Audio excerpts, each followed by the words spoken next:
So, hello everyone. My name is Elizabeth Elmer, for those of you that don't know me, and welcome to all my dear friends that I've known for many years and from my students as well. And a special welcome to the new persons who have just been joining our group today for the first time.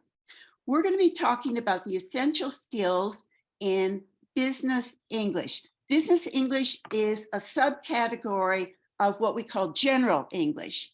So it's like a niche. There's a relationship between business English and general English. These are the 8 essential skills of business English that I believe are essential. The first one is coming up in 1 second, and we're going to go to the PowerPoint now and we hope and share it with you. And here it comes. Perfect. Okay. So it's the title is English in Action.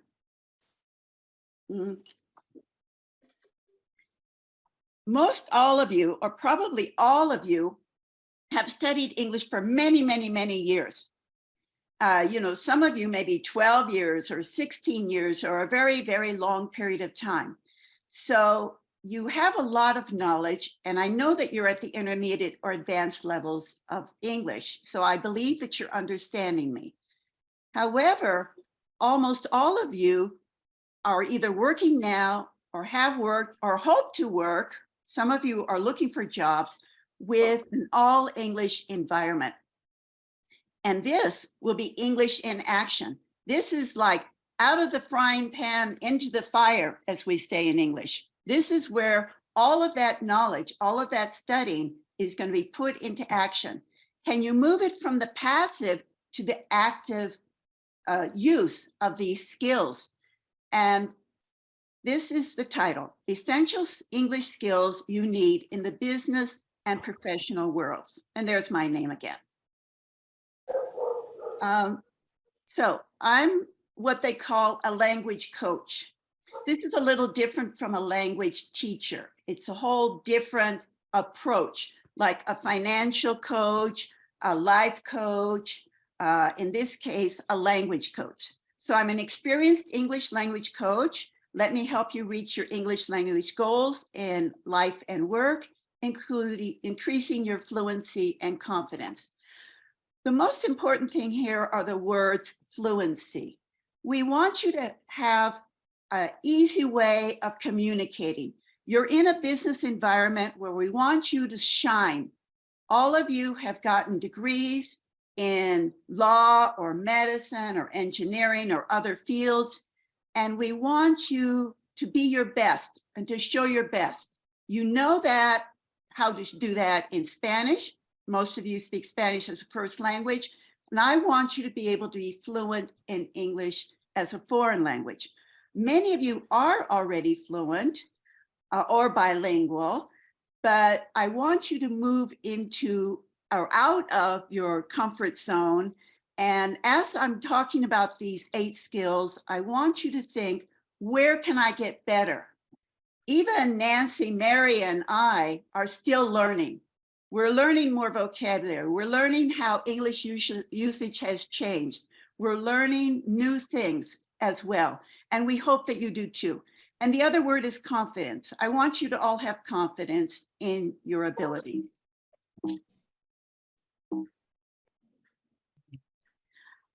These are some terms I want to start with. These are very common terms in language and language learning. The first one is communication. What is communication? This is the name of the game. This is what we want you all to be able to do. We want you to take your technical knowledge, whatever it is, medicine, law, engineering, whatever, and we want you to express your ideas, again, with fluency and accuracy. Fluency is the smooth sailing. Accuracy is correctness. It's wonderful if you could have both. If you can do both fluency and accuracy, this would be sensational. I was talking to Maria earlier today, and I was telling her, someone like me, a native speaker, gets stopped every time there is an accuracy. For example, if there should be a period and there isn't a period, my brain stops a little bit. Or if there's something that's not grammatical or an incorrect word, my brain stops. So the communication stops a little bit. We want you to be fluent most of all. We want you to communicate most of all. And no American, for example, would say you're doing something wrong. They might ask for a clarification, but they would be polite. We do hope that you could combine both fluency and accuracy. The next term over here is the word functions. What is being communicated? What is the purpose? Is your boss giving you an order? Is your boss giving you information? Is your boss asking your opinion? All of these are functions. And within all language skills, in English as a foreign language, especially in business, you need to know the function. What is the purpose of this communication? What are we trying to do?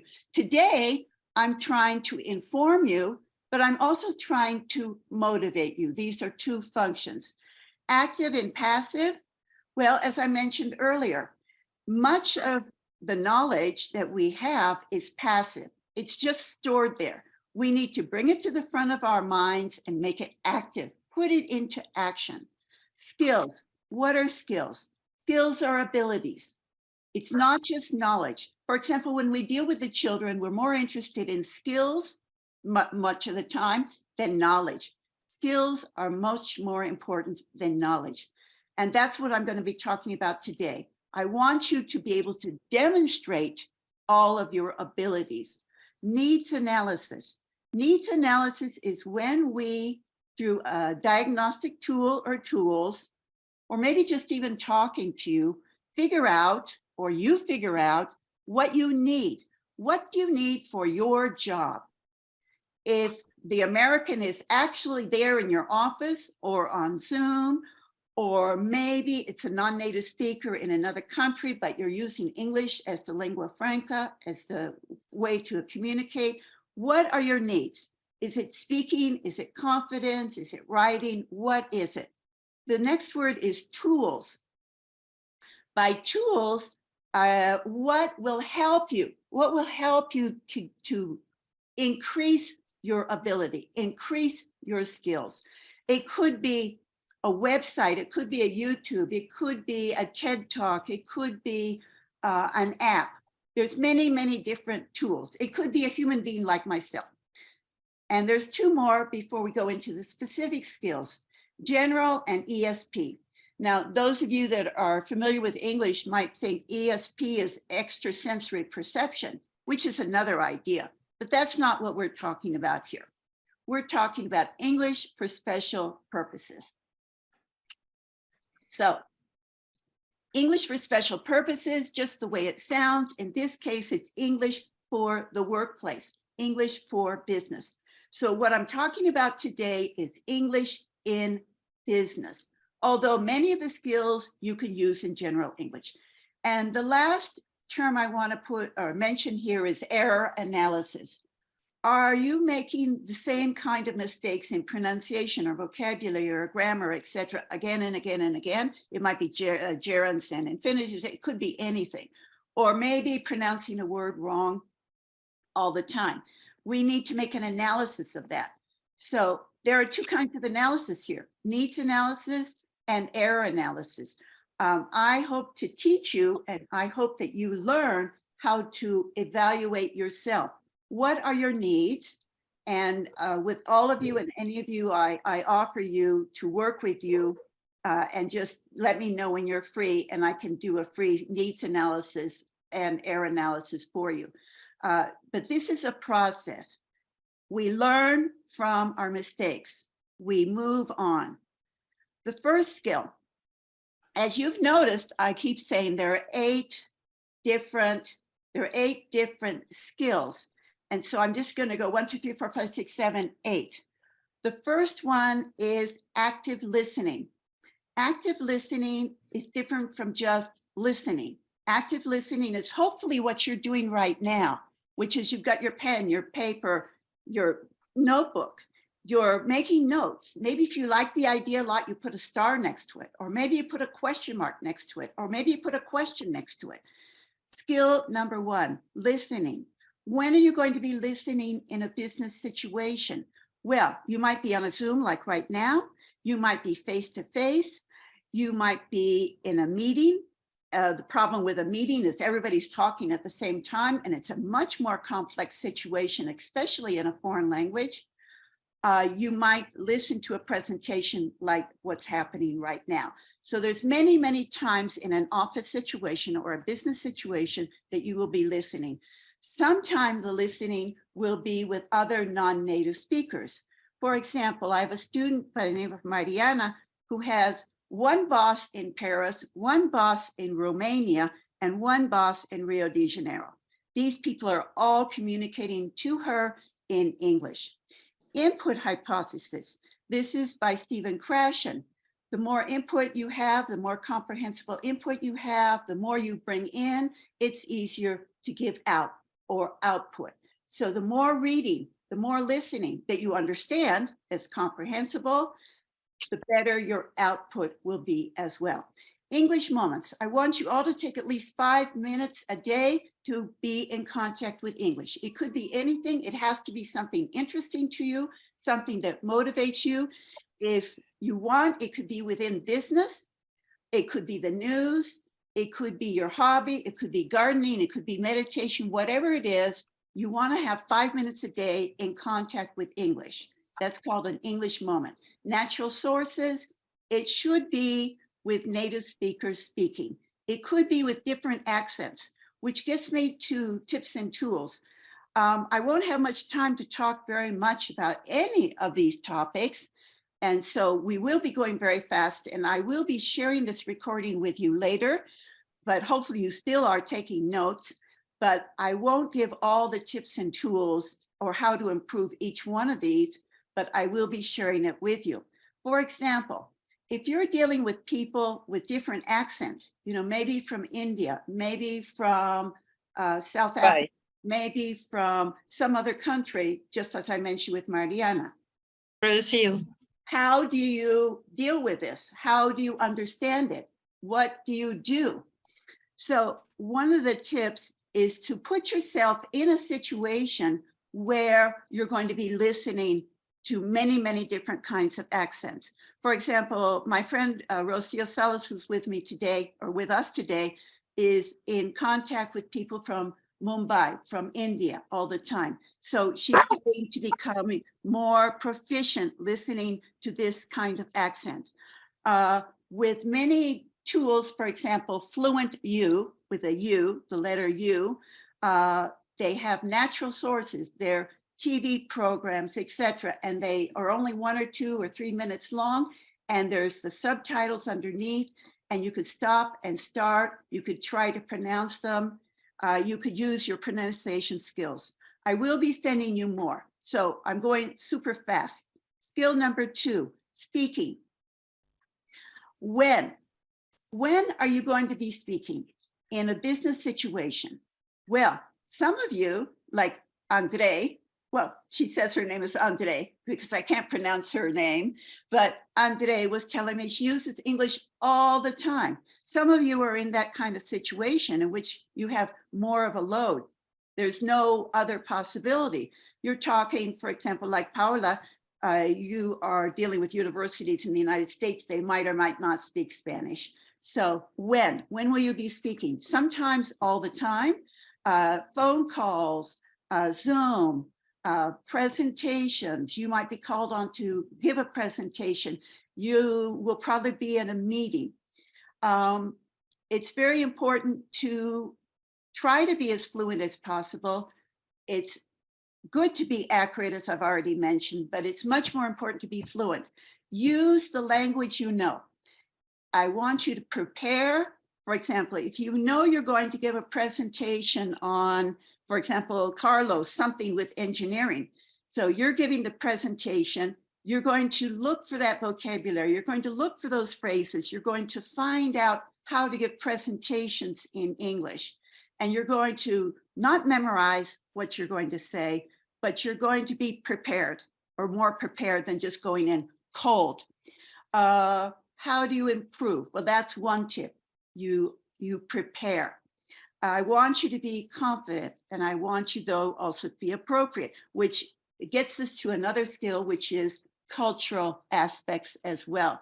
You need to be appropriate. I want to mention, and I haven't seen if she's arrived, but Dr. Angelica, she's a medical doctor, but she works at Eli Lilly, a very huge pharmaceutical company here in Mexico City.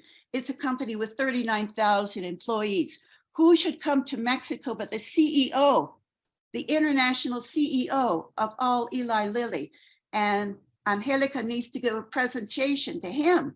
Okay, so we work on it, we prepare, we get the PowerPoint, and I'm very happy to tell you all went well. Again, I'm going to be sending you more specific tips of what you could do for speaking. The next one is reading comprehension. Skill number 3 is reading comprehension. When are you going to be reading? Okay, Mariana, with the one boss in Paris, the one boss in Eastern Europe, the one boss in Brazil, she has to read all the time as well as speak. So for example, the boss in Paris during the nighttime of Mexico City, because she lives in Mexico City, sends her an email every single to us night. So the first thing that happens as soon as Mariana gets to the office is she has to read that email, and she has to use her writing skills to answer. So what are you going to be reading? You're going to be reading reports. You're going to be reading emails. You're going to be reading charts. You're going to have to synthesize, analyze all of this information. If you haven't studied business before, that's another added challenge, which is something you might want to look into as well. But within business English, we want to help you, and we want you to help yourself comprehend or understand what you read. What might be a problem? It might be vocabulary. It might not be understanding how English organizes itself. Remember that English is very straight and narrow. I mentioned this to Maria this morning in class.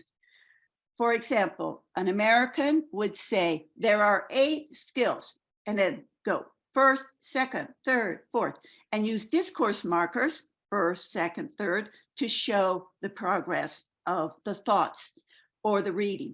A mental map, well, that's like studying chemistry. You know, there's arms, etc. You're using ways to help your mind understand.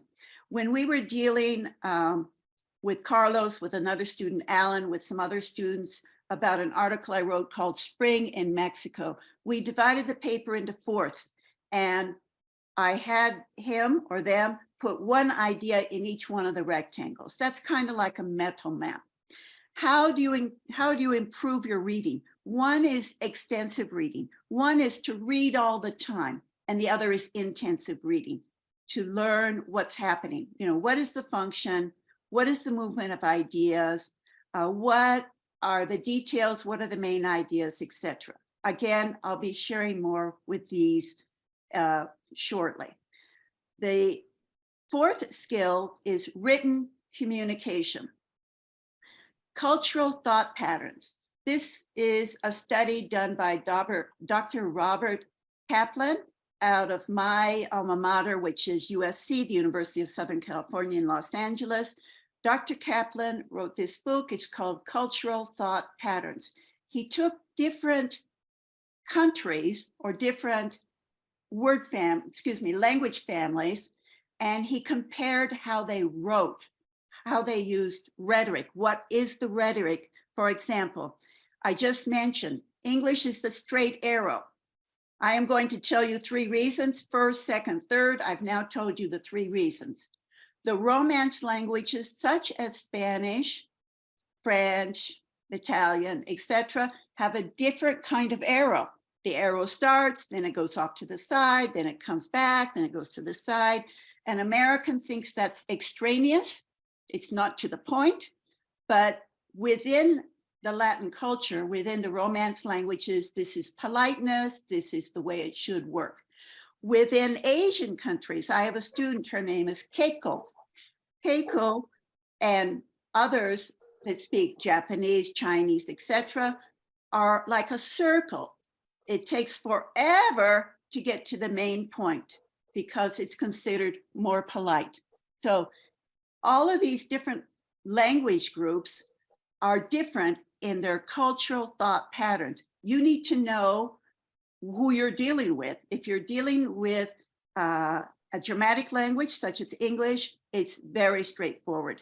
When will you be dealing with written language? You might be dealing with making an email, sending an email. You might have to write a whole report. What can you do? Well, there's many ways to practice written communication. For example, you could even make a journal. What you want to do is every single day, you want to do a couple of minutes of writing. For example, if you're doing the journal, well, that's only for yourself, but you can do anything you want in your journal. You're only working on fluency. In your journal, it could be meditation, it could be gardening, it could be all the terrible things that happened that day, it could be the wonderful gratitude things for that day, but you are working on fluency. The next skill is number 5, vocabulary. Some people even call this business vocabulary as a terminology. So here are 4 aspects that I mentioned with vocabulary. The first one, which is the most difficult one, is how do you increase your vocabulary? How do you learn the vocabulary? Well, a lot of it comes from reading. Remember the input hypothesis? Bringing in. The more you bring in, the more you could come out. The more input, the more output. So how do you increase and learn? I'm going to come back to that point in 1 second. Number 2, power words. Precisely, Maria and I were talking about power words because she has to write a resume and get ready for a job interview. A responsibility, proven, measurable. All of these words are power words. There's many words in general English that we can up our game or we can make more powerful in a business setting. For example, I got an email gets replaced with I received an email. So within business, there are certain words that are used or should be used or could be used to make your presentations more powerful, more business-like. And you can get a lot of this vocabulary through natural sources. You could be watching different business, for example, TED Talks, or you could be watching different programs or listening to podcasts within business. Or if you're tired at the end of the day, you're not interested in business, anything. But I want you to do both general English and business English. The third one are phrasal words or phrasal verbs. In this case, a phrasal verb has 2 or 3 words, and it's like an expression, like hit the ground running. We're going to start this new campaign and we're going to hit the ground running. We're going to get right into it. We're going to give it 110%. In other words, we're going to give it more than 100%. So these are words. You could exchange the word for verbs in this case. They're called phrasal verbs. It's a phrase or an expression. And these are used in business all the time. You might not have to use them, but you need to understand them. The 4th category here are different kinds of vocabulary words. For example, homophones. What are 2 words that sound the same, but they're spelled differently and they mean something really different? Like buy, to buy, go walk on by, or to buy, to purchase something. The see and the see, to know and to know. It's important not in speaking, but in writing. You need to write the correct one. In other words, you need to spell it properly, or the communication is completely off. Cognates. Between English and Spanish, there are many, many, many cognates. And there are many, many lists of cognates between English and Spanish. Some of them are real cognates and some of them are false cognates. So you have to be very careful when you ask somebody if they're embarrassed are they pregnant, right? Or embarazada. So that's like a false cognate between English and Spanish. High frequency words. Children learn only a certain number of words and they're used all the time. Adults are up to at least 2,000 words of high frequency words. So these are important to learn, and you can even learn them from a list. It's best to learn in context. Going back to number one, how do you learn business vocabulary?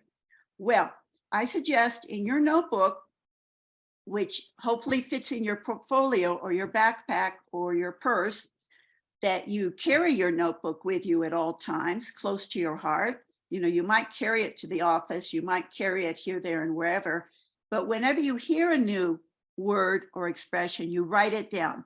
Then you try to write down the sentence that it was used in.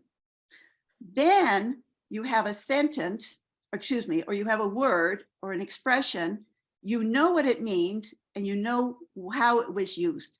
Then I want you to teach it or share it with 3 people. So hopefully you have some sort of conversational partner or some sort of friends, or you could even create the group of the people that are here tonight as your group or your friends or your English partners. Or if you don't have anybody in your life, you could teach the dog, the wall, whatever, but it's best if you teach a person. That's much better. Okay, so there are many ways to learn vocabulary. Again, I'll be sending you more tips on that as well.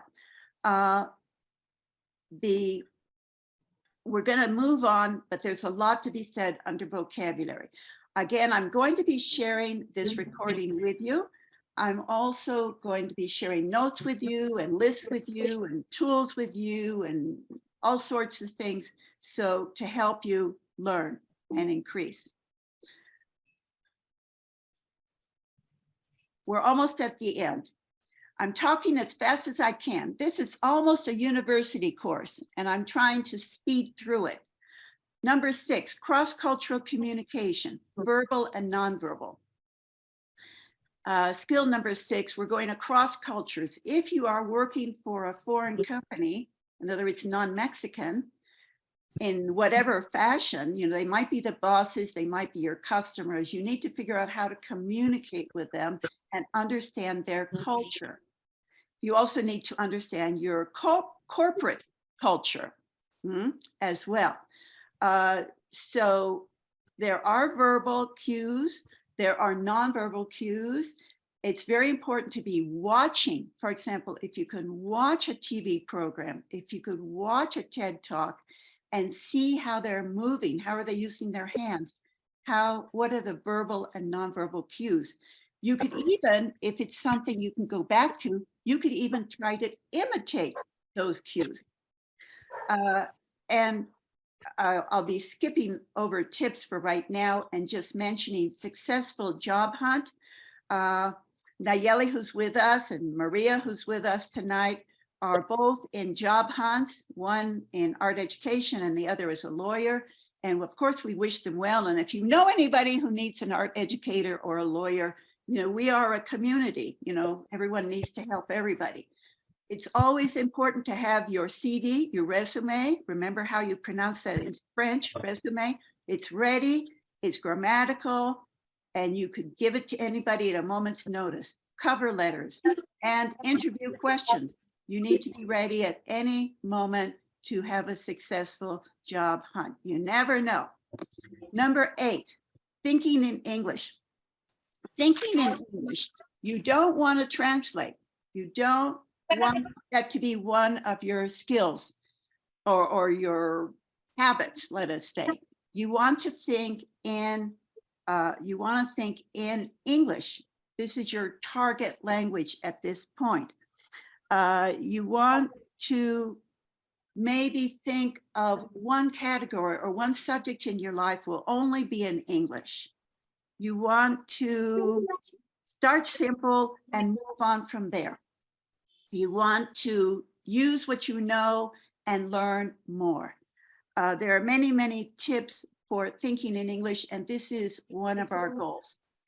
In 1 second, I'm going to get to questions and answers and comments. And the question is, what's next? what's next for you? Remember, I can do a needs analysis for each and every one of you with no strings attached, and that I would be quite pleased to do that.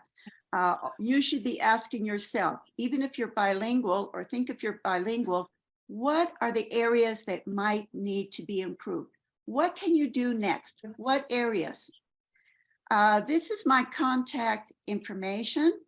Again, my name is Elizabeth Delmer. I'm an English language coach. This is a WhatsApp number where it has a little telephone here. And this second one is an Instagram account. And so it would be my pleasure to be in contact with you whenever you have a question or a doubt or a need. And I thank you all very much for being with us today. And again, you are a community. I'm going to stop this fast presentation right now. I'm going to still keep recording. Again, I want to thank you all for being with us today.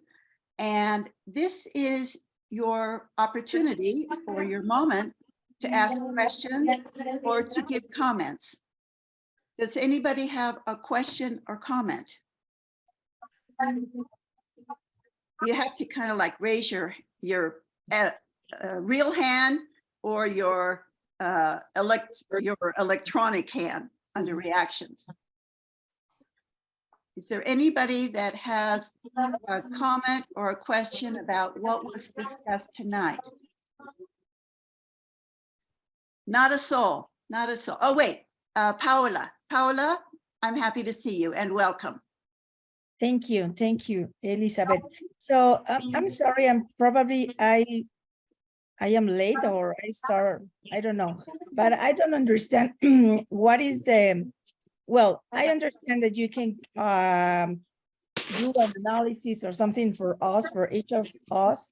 But my question is, this is like sessions in a group or is individually for the future? How it works? Yeah, if you would like, for example, Paola or any of the rest of you, if you would like to know my professional opinion about what your needs analysis is, it's a question and answer on an individual basis. So in your case, Paola, for example, you know, we'd be talking and you'd tell me a little bit about your relationship with the universities you're working with, what kind of English you might need in your job. And if you're looking specifically at your language skills, your English language skills, what you think your skill deficiencies might be, you know, what are your needs? So it might be vocabulary, it might be whatever it, you know, whatever it ends up being. So even the most bilingual of us, it might be vocabulary, it might be pronunciation, it might be grammar review, etc. Did that answer your question, Paola? Not really, because I understand that part, but my question is, what about after? So after the analysis, and when I know, okay, or my needs is vocabulary or whatever I need. So what is the next? Do we have more sessions in one by one or in a group? Yeah, well, that's certainly up to you. This tonight is just an introductory overview of what the skills are.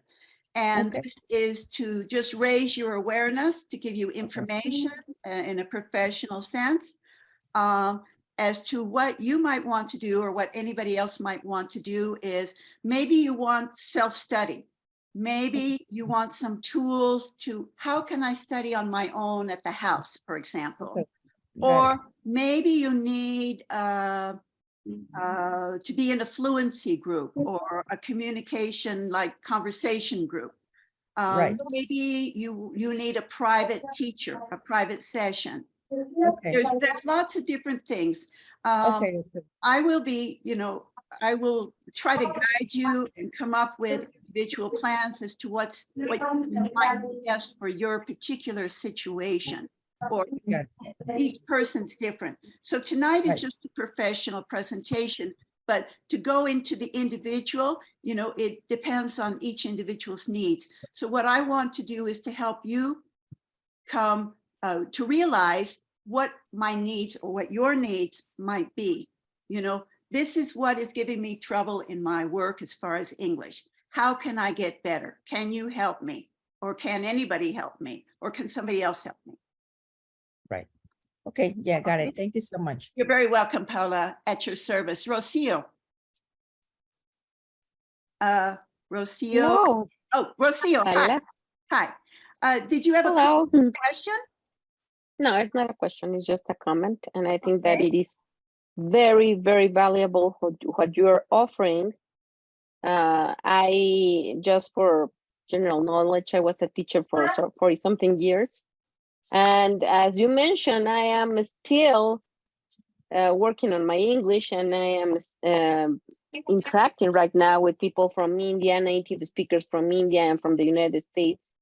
And it has happened that, for example, I have received comments that comparing me to other people, they understand me better, despite the fact that my English is not perfect.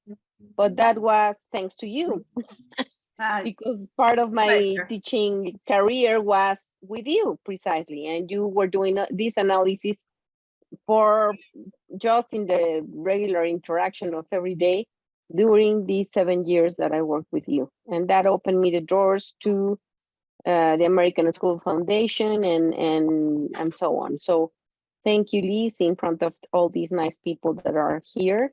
And I would, if I were younger, well, Liz and I are friends, but if you're in the verge of looking for a job or anything like that, I really recommend you to take this advantage. Yes, thank you, Rocio, and it's been my pleasure. Rocio was with me in an English immersion preschool, and then to the American school. Obviously, I'm American, and Thank you, Rocio, for sharing your experience. yes, thank you. Ali, do you have a question? Alejandra? Oh, I don't know. Is someone else talking? Yeah, I think there's somebody in the background, so hopefully we can stop the Yeah, background. that noise, is fine. whatever But it as is. long as Nancy, I you think. can- if you can hear me okay, that's fine. Yeah.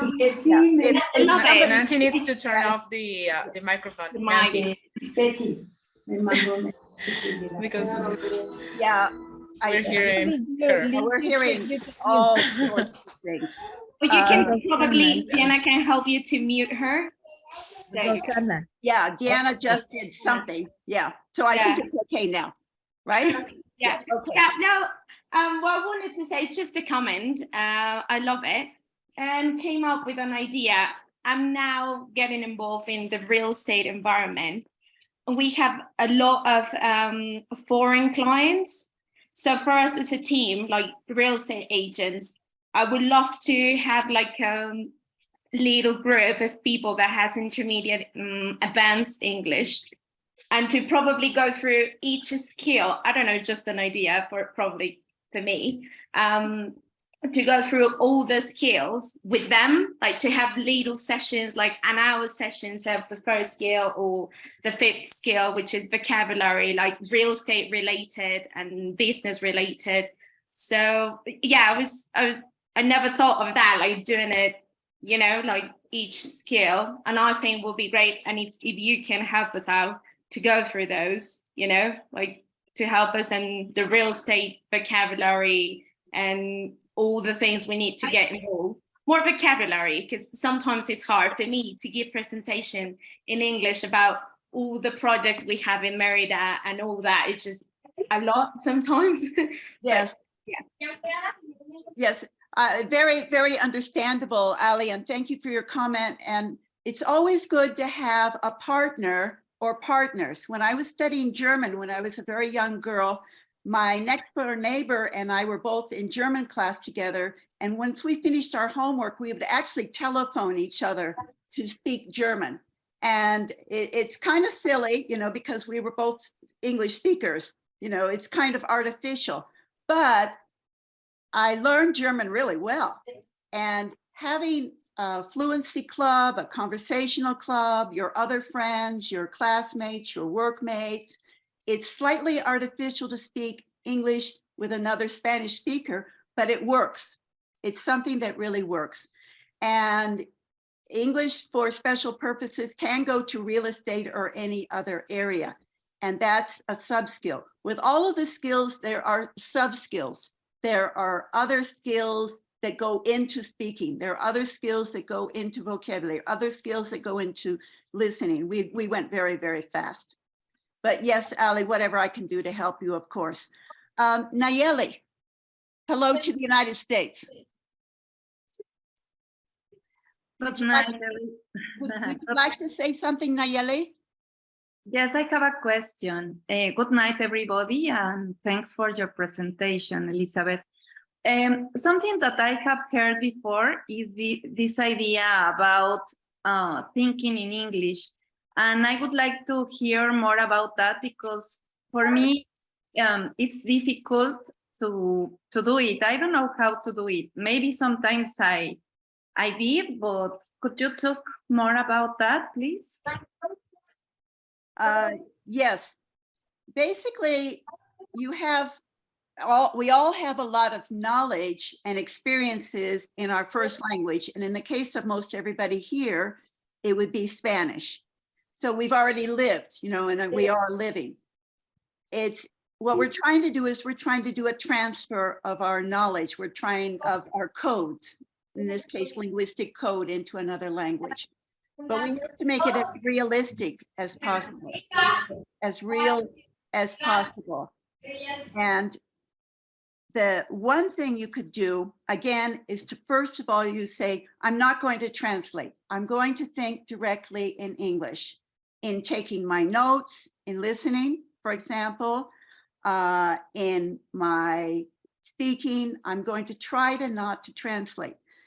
The second thing you could do is to make it simple. Keep it simple. Use the language you already know and try to move beyond that.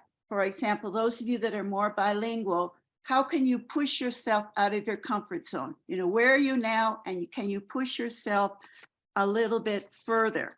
Another thing you could do is you could look at a natural source, like from FluentU, for example, a TV program. You could try to imitate these people in their speaking, in their expressions. I mentioned the journaling. Try to go into topics that are interesting to you. For example, you can only talk about food in English or art in English, that you decide, I am going to talk about this topic only in this target language. This is going to be a contract you have with yourself. And you try to go further and further and higher and add more and more. There's an awful lot to answer your question more, Nayeli, as to thinking in English, but it is, you are a psychologist. It's a matter of the brain. It's the studies of neuroscience. How are we activating that part of the brain? So how do you activate from passive to active? And those are the kinds of things, there's tips, there's activities that you can use to think more in English. And sometimes it's conscious and eventually it will be unconscious. You'll just do it. So again, we need to get more deeply into that topic of how do you think in a foreign language? It does become automatic, but we need to go into the sub-skills or the practice. With everything, it's practice, practice, practice, practice, practice. And before you know it, it will be automatic. But we do need to go into it further. With all of these topics, like Alejandra was just saying, they need to go much more in depth, both in practice and in what are you looking for, or what are the sub-skills? For example, discourse markers. There are words that show movement of thinking, first, second, third, or contrast, or etc. So what are those words and how is the thinking moving? So language is very complex and it is a mental activity. So we do need to go into the tips for all of these skills, much more in depth. And I can give you lots of things for self-study, things to read, YouTube, different ways. And obviously I can help you as well. But to keep on, the whole idea here is you learn to learn. You get better and better. Hopefully that answers part of your question, Nayeli. Okay, yeah, it's a very complex answer, but little by little. Okay, but the main thing is practice, practice, practice. Are there any other comments or questions? I want you to know Diana Perez is here and she has the advantage. You can wave Diana Perez. She had the advantage, thank you, mother and father, to go to a very nice school, which was a British school, the Edron School. So that's her whole bag. Alejandra, you would like this, you know. Alejandra fell in love with a British guy. What can I say? So Diana has this background. Diana Perez has this background of this very good education, being very bilingual. She went on to the university to study something else. Now, she's not even in that field.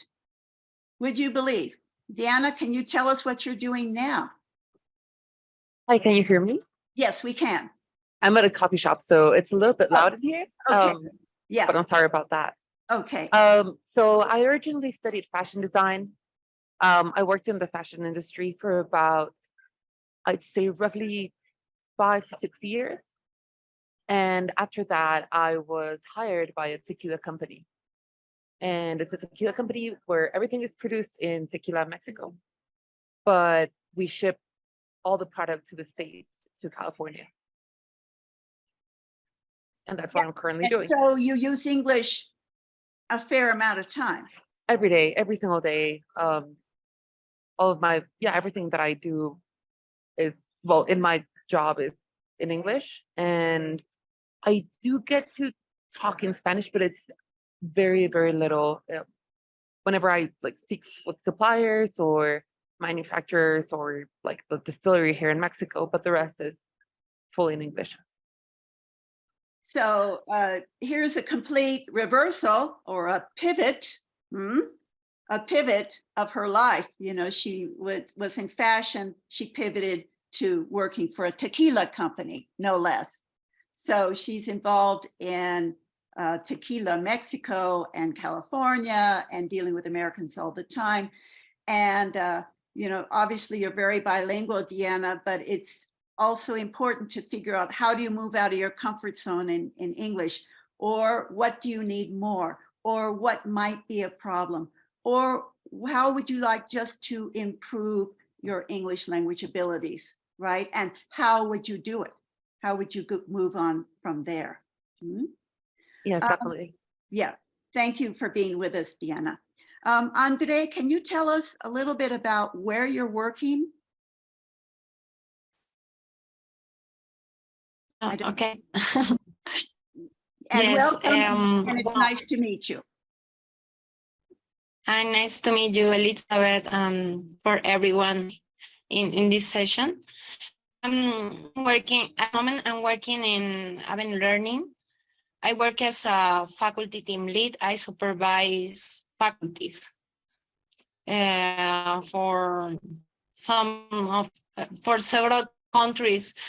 We have faculties from Peru, Chile, Colombia, Spain, Mexico, Venezuela. I'm from Venezuela, by the way. And sometimes I have sessions with, for example, faculties from India and from Brazil. So for me, it's like a challenge because I need to make presentations in Spanish for faculty that are from Latin America, and I need to make the presentation, the same presentation in English for faculties in India and from Brazil. because I don't speak Portuguese at this moment, but Mhm. for me, it's like a challenge. I think that the ability of only think in English could be my challenge. And I know at this moment that I need to increase my vocabulary and my register. I think that the grammar is something that I need to review, because if I don't, or if I have a lot of time that if I don't practice my English, I can lose my fluency and my grammar. So Yeah, that's all. you know, in the English, thank you very much, Andre. The expression in English is use it or lose it, especially in a foreign language. Usually we will not use our first language, usually, unless, you know, you have a medical emergency, you know, get hit on the head, etc. So typically you won't lose your first language, but it's very, very easy to learn and then lose additional languages. So I was just sensational, I must say, with all modesty. I was really good with German when I was in Europe, etc. But then I came to Mexico and never spoke German. You know, I also went to Los Angeles and never spoke German. You know, I also went to the university and never spoke German. So there was only a certain point of my life that I was speaking German, and I was really good. But then I didn't practice it. So use it or lose it. So Yes. right now, after being so good at German, now I can just almost remember, you know, how to count to 5 in German. You know, it might be there someplace, but you know how to retrieve it. So use it or lose it. Practice, practice, practice, practice, practice. Practice makes perfect. Perfect. Quite definitely. So yes, it's always important to review, review, review. There's a couple of people we haven't heard from, and I don't know if any of you are interested in saying anything. We do have at the bottom of my screen, it says Doctora Angie, that's Angelica, and we're happy to have you, Angelica, with us. Thank you, Elizabeth, and nice to meet you, everybody. It's a pleasure. Sorry for not opening my camera, but unfortunately I driving and it is not a good idea, but I availability to speak a little with you. Thank you for the forum, Elizabeth, and thank you for the class. I start my class around 2 months before, and I can see the improvement that I achieved with the Elizabeth techniques, even if I don't have a lot of classes because I have many things to do. But now I try to have more focus in the English class. And for me, it's really enjoyable to hear many people that improve their English and the level that you have now, and the importance to do, try to practice and use it or lose it. Yes, yes. Thank you, Angelica. You've made wonderful progress. And also, I just want to call out, as they say in English, Carlos, who I only see his, I don't see his face, but I know he's there. And I want to congratulate Carlos also for his fantastic improvement and confidence. He's doing a sensational job. He's an engineer at Honeywell, a large American company. There's a couple of you that I haven't had a chance to say hello to. Eduardo, I don't know you, and Roxana, I don't know you. Eduardo and Roxana work with Angie, and Cynthia with a large, as I understand, nonprofit, uses English all the time, and Mary and Borde. We've almost come to the end of our time together. Time flies. Hopefully, I have met your expectations for this very short talk. As you can see, it was really fast. And I do promise to share the video, and I do promise to share the PowerPoint, and I do promise to share notes and tools and whatever with you. You know, this is my professional obligation and privilege to help you to gain confidence and to reach what your goals are in English, and also to make it a pleasant experience in your work life that you can use English. You're already at a really high level. So all of you just need a little bit more. So to figure out from yourself, or I can help you, what do you need and how can you get to your goals? What are your goals? So again, hopefully I've met your expectations with this short talk. And I look forward to your feedback as well as to if I covered your expectations, if I talked about what you wanted to talk about, or if there was some other area that you think might be a skill that I didn't touch on, or an area that I didn't touch on. I would love to hear about that as well. Are there any final comments in these last 2 minutes that we have? I think we're set. Did you enjoy the talk? Was it pleasant? Was We love it? Yeah, oh, you loved it. Okay, Yeah. oh, okay, good. Okay. Let me see. Thank you very much. So I want to be sure to get to where your needs are and make it a pleasant experience. It's a pleasure seeing all of you, and whatever I can do to help you, I'm more than happy to be with you. Oh, one last thing I forgot to, there's Carlos. Hi, Carlos. I could see your face for this last 30 seconds. Carlos, any last things you would like to say? Did you enjoy tonight? Any last comments? Yes, Elizabeth, thank you for the meeting. I think we have seen some of these skills. We have explored some of these skills that you have just mentioned. But of course, I could learn some others aspect of these skills. So I really appreciate your effort sharing with us this information. So just to say thank you, and I hope this is helpful for everyone. Just that. Thank you very much, Carlos, and we're very proud of your progress. You're doing really well. Well, thank you to all of you. We have zipped through 60 minutes like in a flash. And thank you very much for your feedback.